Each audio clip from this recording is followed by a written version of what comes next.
How to make punchy kicks on the Analog Rytm.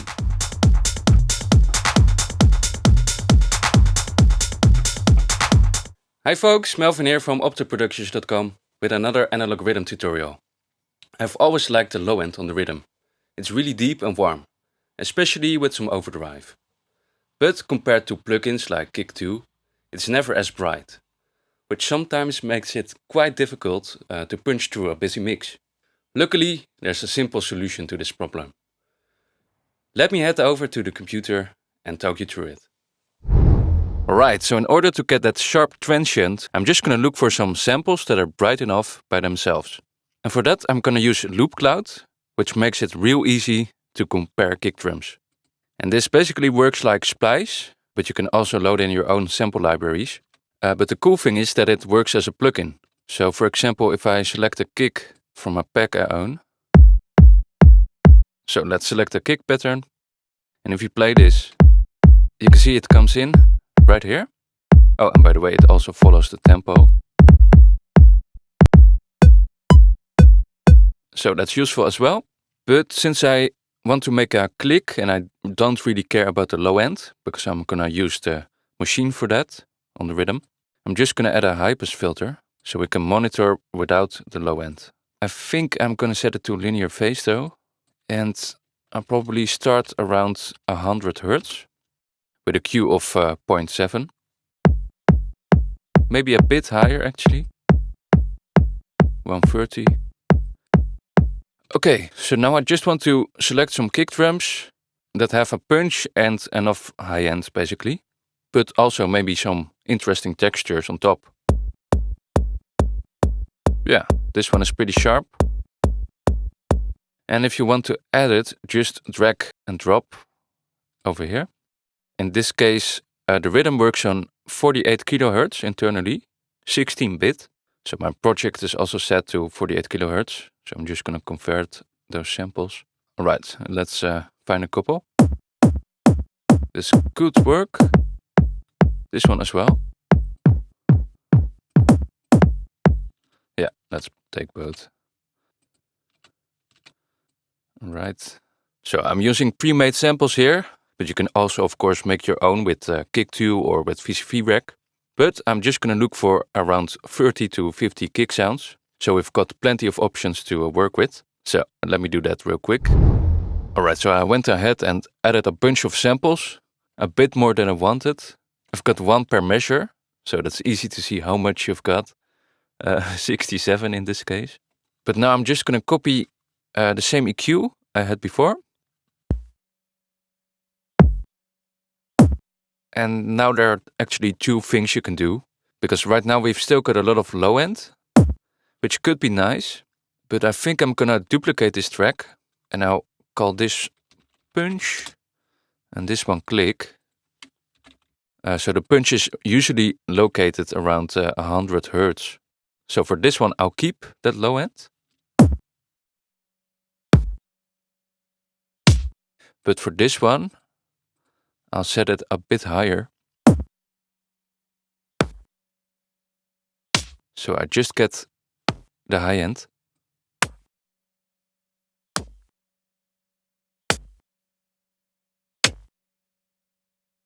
I think around 500 Hertz should be enough.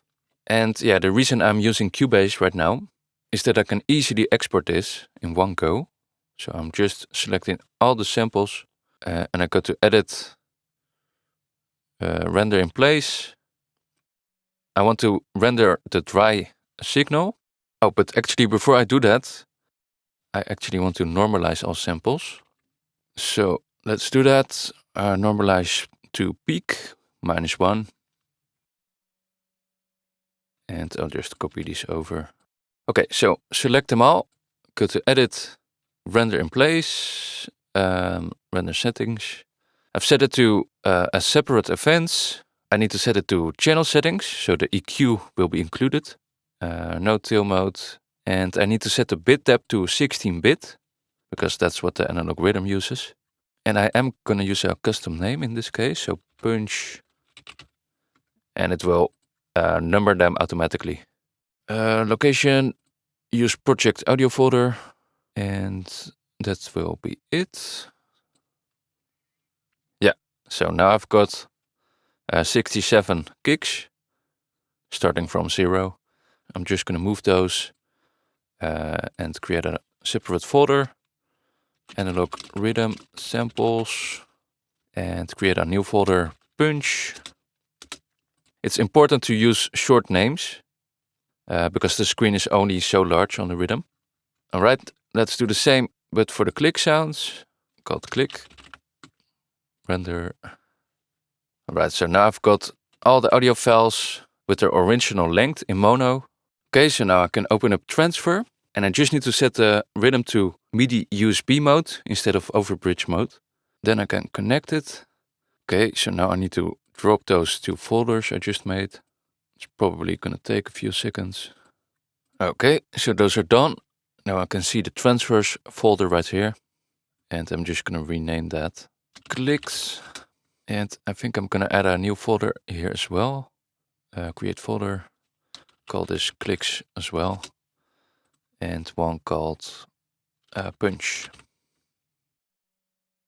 Oh, okay, for some reason I can't name it punch. Maybe it's already used. Okay, go to the folder and select these. Should be able to move them now. Yeah, okay, cool. I could have just dropped them straight in, that's a bit quicker. But this will work as well. Okay, cool, so that's done. Let's move over to the rhythm. So I've got a nice little kick here already. But, like I said, it could use some more high-end. So let me load in those samples I've just transferred. I need to go to the global settings, to the sample menu, and here you can find the new folder I just added. So I think in this case I'll go to clicks. You can preview them by holding function and clicking yes. That's the same on the Mark II. So let me find some samples. Click yes to select them.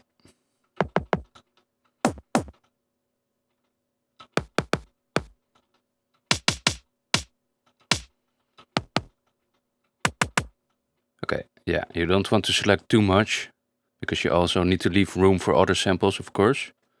Right arrow, load to project, load 13 samples, yes.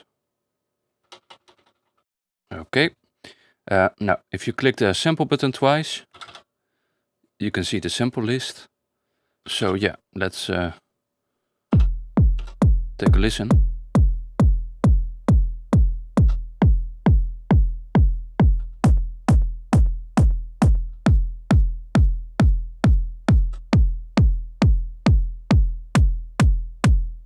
Well, it works really well actually. They could all work in a track. Of course, it totally depends on the other instruments, so the bass, the hi-hats, and all the melodies you're using. And it depends on the genre as well. But yeah, at least we have some options to choose from. You can always swap out the click sample whenever you want. But as you can hear, you can really alter the sound of the kick this way.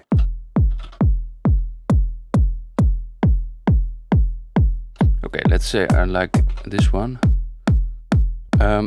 Yeah, we don't have a lot of options to change here, but we can, of course, adjust the tuning.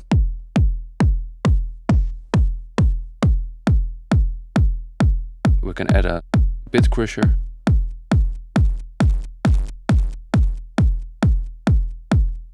And we can shorten the sample if we want to.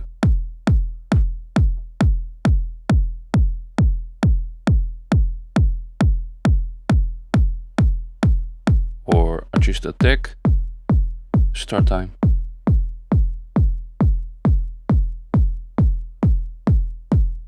But yeah, I think that's all fine. But you can play around with the level.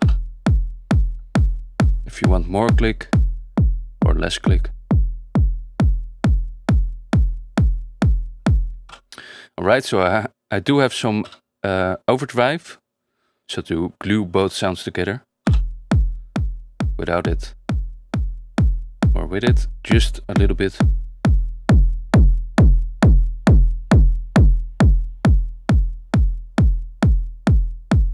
not too much. Now I can even add some more high-end by adding a filter. So a low-pass filter, for example, and by boosting the resonance.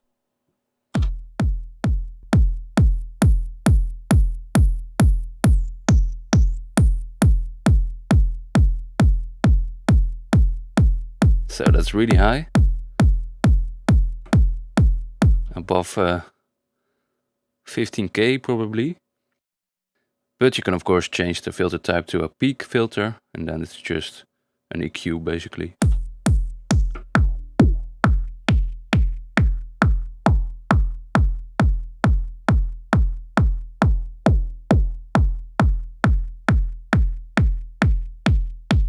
So you can add some 1K, and that's usually where the majority of the sound lives, in a click. But a bit higher can work as well.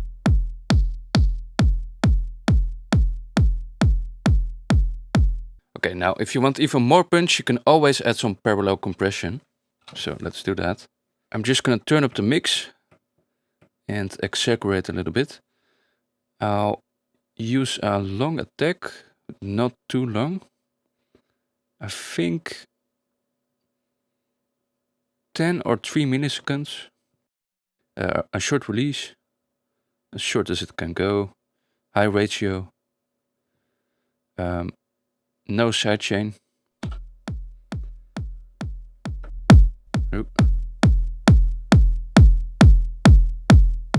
And a pretty low threshold. So we basically only want to let the transient through. So the initial peak of the sound.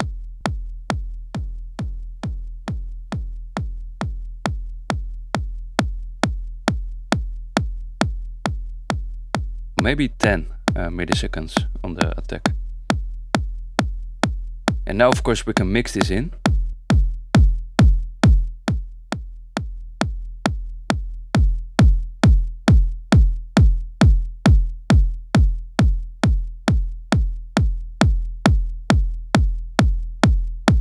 So now you've got more punch, more attack.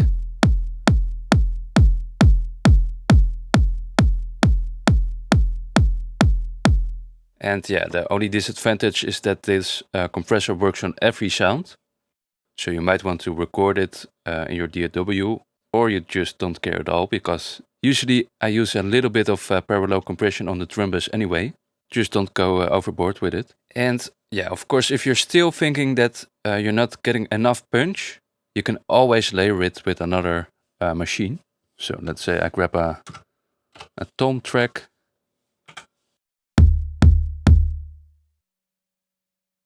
I'll turn off the synth.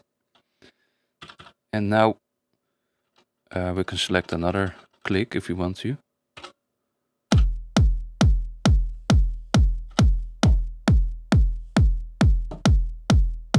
That's even punchier. And we can distort that. And bit crush. Adjust the length.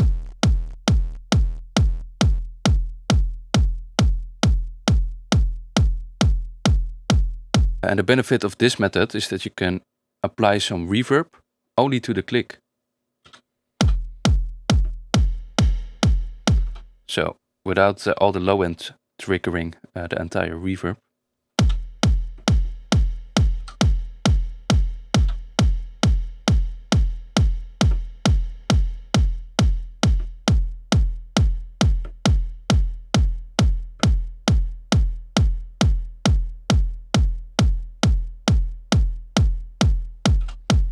And the delay.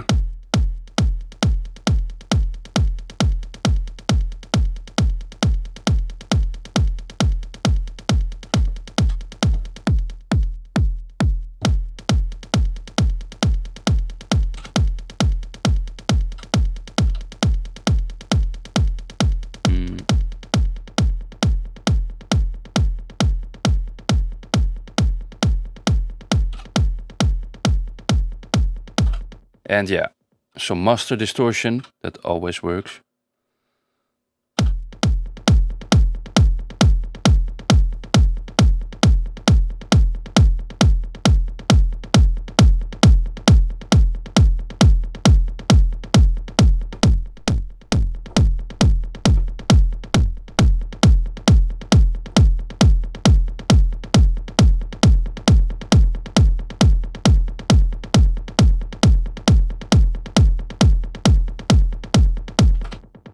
And there you have it, a pretty punchy kick. And of course, the benefit of using 2 separate tracks is that you can get rid of the low end with a high pass filter. In this case, I've already done that, so it saves a lot of time.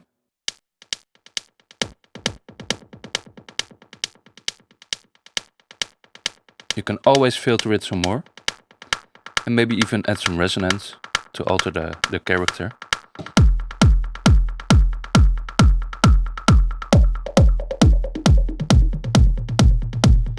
And you can turn it into a tom, or even a rumble.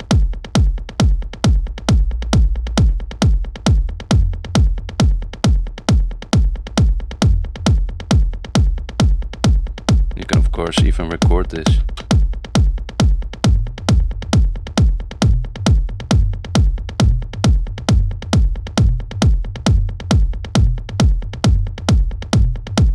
But yeah, that's basically it.